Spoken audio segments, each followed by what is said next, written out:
I do metta, just holding a state of peace and the divine love, basically, to come into all of these places. I mean, at this point, it's like it's everywhere. So at some point, I just encompass the entire world in that divine love, and don't underestimate what that can do.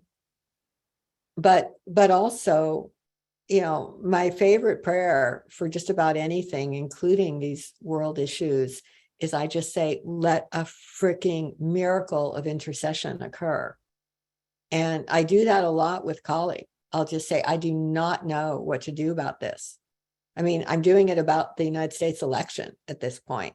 Like, I believe in taking action. I'm, make donations to the candidates that are progressive. I'm doing the things that I'm guided to do.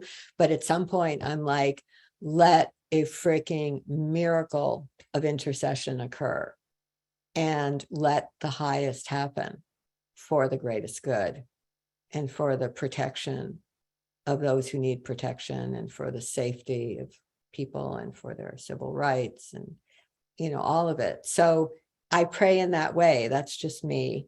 I would agree that, like, doing metta for people that are doing harm can feel challenging.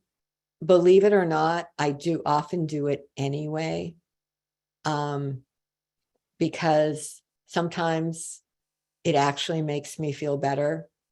Like, I'll just see this incredibly wounded disaster of a person doing horrible things.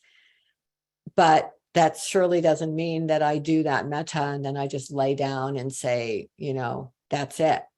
It's one of many other actions. So I think you find your own way, and I would love other people to share what they do.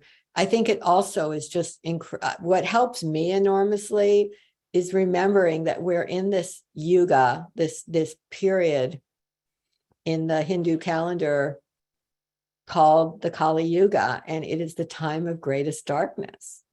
And so I have to say, when I'm completely look at all this and go, wow, what an interesting, insane time to be incarnated, I'll think, we're in the Kali Yuga, we're in the time of greatest darkness. It's certainly living up to its name, even while you can also see this great birth happening of many beautiful things that simply did not exist 20 years ago, in terms of the awakening of the divine feminine and gender and feminism. I mean, there's many things happening that are gorgeous, but yeah, we're in the Kali Yuga and it's pretty freaking dark.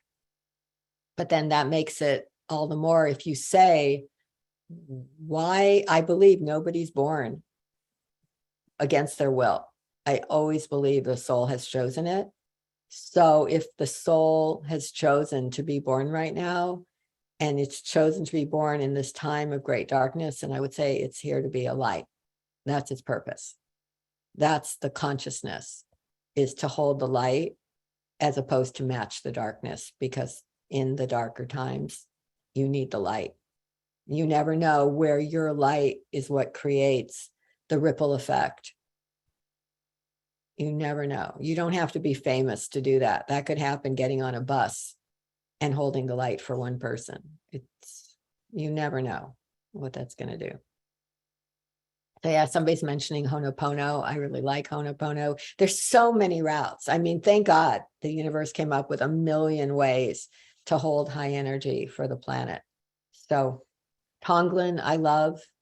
We're not going to get into it today, but we had a period on the forum that we were doing Tonglen every week, where you're breathing in the negativity and darkness of the world, and you're breathing out the light, and you literally are letting that come through your system. Your own system becomes like a furnace of transformation.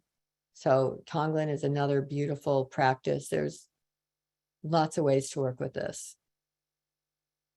I think the key is to not match the consciousness, because it's not like you're helping anybody.